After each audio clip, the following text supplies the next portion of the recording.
So why don't you start by telling me what your name is, what you've done with the Alaska rave scene, and the beginnings of all that stuff for you. First off, I think you're breaking up. Are you breaking up there? Probably. Okay. So, my name is Alex Eid. I've been involved in the Alaska rave scene, I believe, since 1998, 99. I remember attending my first rave here at a warehouse on King Street. I believe the party was called Ultra Sticky. Who was the party thrown by?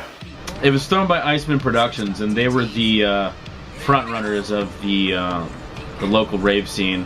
And at that time, they were pretty small on the production scale, but eventually they moved up to more grandiose events and started bringing up international and national acts to the stage. And it started to be really prosperous in the early 2000s when rave culture was growing into something incredibly creative and new throughout the nation. It's pretty interesting. So how did Iceman build this scene up? What did they start with, from scratch or what? They first started throwing parties in around the brink of the early 90s. I'm talking 1991. I remember that they recalled having a show at the Kincaid Bunker, and DJ Richard Humpty Vision played that show. And during those days, everything was pretty small on the scale, but it started to progress quite rapidly. How old were you back then? When I started going to events, I think I was 16. Who first introduced you to the concept of going out and hanging out with a bunch of sweaty people all night and dancing to really annoying repetitive music? It was friends of mine by the name of Josh Bob and another friend that only went by the name of Juice. I'm sure he had a real name, but we didn't know him by any other name except Juice. What was it like? Like when you go into this room full of sweaty people and there's loud pounding music that you've never heard before in your life? We went to that show, not really, knowing exactly what was going to entail, and because we have never ever been to one of these shows before, and it was quite an amazing experience. You just see all sorts of different kinds of people at these events. Because what kind of musical background did you come from before that? I think I listened to a lot of industrial music and metal, some really terrible 90s hip-hop, stuff like that. I never heard electronica, only bits and pieces of it before. At the time, I believe that they were playing, very, very different styles of classical house music, acid, trance, jungle. Those were the main genres at that point in the Alaska rave scene, even though I believe that the Iceman's sole member, Fuzzy Wuzzy, claimed that he hated drum and bass and jungle, but the kids loved it. This guy you talked about, Fuzzy Wuzzy and then Juice. Were these guys such weird names? What do these names mean? Do they mean anything? The DJ name is sort of like it's a very strange thing how to claim your DJ title, your DJ name. I think it means so many different things, but to really only one person it matters, and it's you. As long as you think your DJ name is cool, others will. So, you're a DJ too, right? So what's your DJ name? I was going by my full name for the longest time, but just recently, my roommate at the time thought I should be called Alex the Lion, and ever since he told me about that, I've been Alex the Lion, and the name stuck with me. I think it's been about 3 years now since I've been using that handle, and it seems to fit my genre of music that I play. What kind of music have you been into since you started going to raves? And I guess it's like a 10-year period, but what kind of music have you been into? House music, mostly disco, house, French house. At the time, they're getting into some breakbeat stuff. Very, very little trance. I wasn't really a big fan of that, but it was definitely the most popular genre. at the time. Soon got into drum and bass, and then more experimental stuff like, you know, tech house. House is definitely my favorite too. Why do you like house so much? What do you think? What do you think makes house so good? Because house is the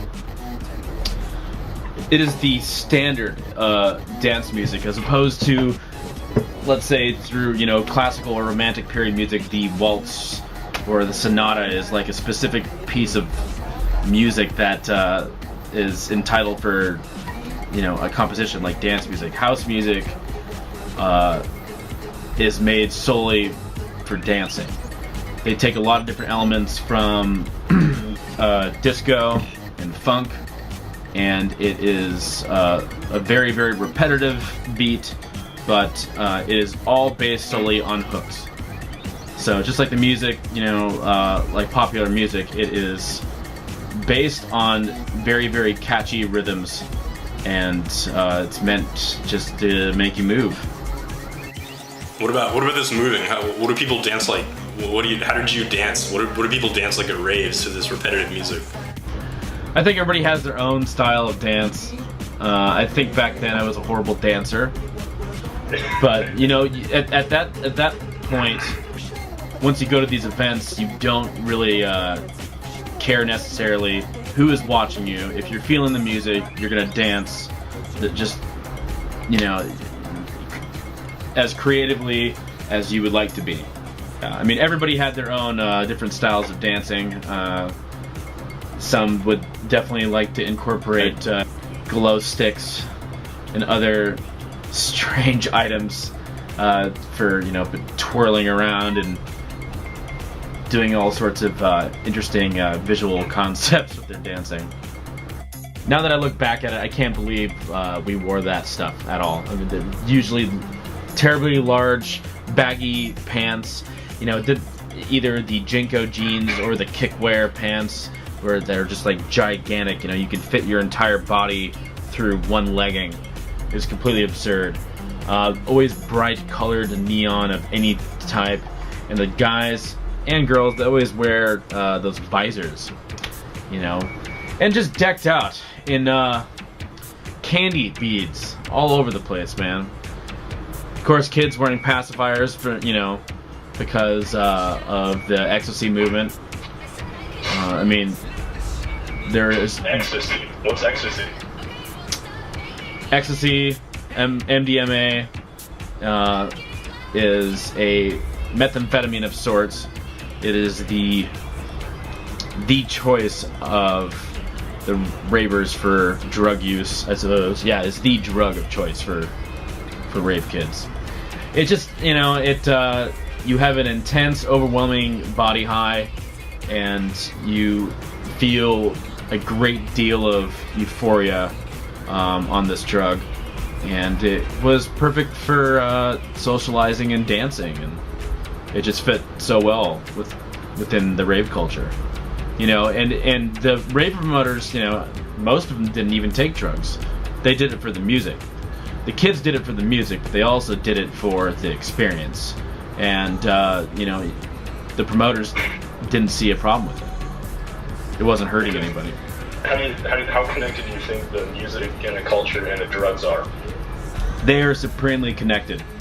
Not everybody is doing the drugs, but drugs are being consumed. I was more drawn towards the music, more so than the drug. And the music provided me with all the energy I needed at some points, without the use of any stimulants. So how many rave parties do you think you've been to since you first started going to raves? I'd say probably like 50. What about club nights, like parties at clubs? Would you consider that? What would you say is the difference between a club night and like a rave, a full-on rave? When it's at a club, it's regulated in a way, and it's all depends on, you know, if that club is an all ages club or has a bar. Pretty much most of the clubs sell alcohol, so the style of music is probably a little bit different than the electronic music playing at raves, and there's probably very, very little drugs at the club. Most people are just drinking a lot. You know, some would argue that there would be a lot of drugs at the club, but I really don't think so, and I've been to a lot of clubs.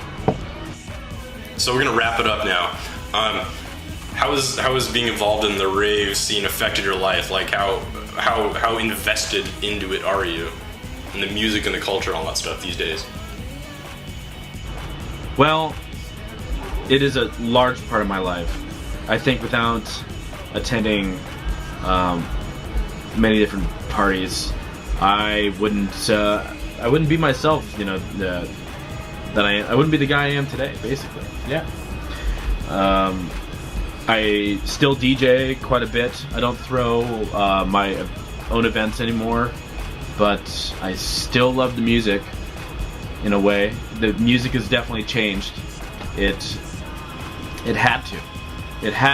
The music had to kind of step out of the rave culture for it to succeed in the, you know, the mass media, let's just say. Well, Alex, thanks a lot for taking this interview. I appreciate it. And say hello to my class. I love Chicago.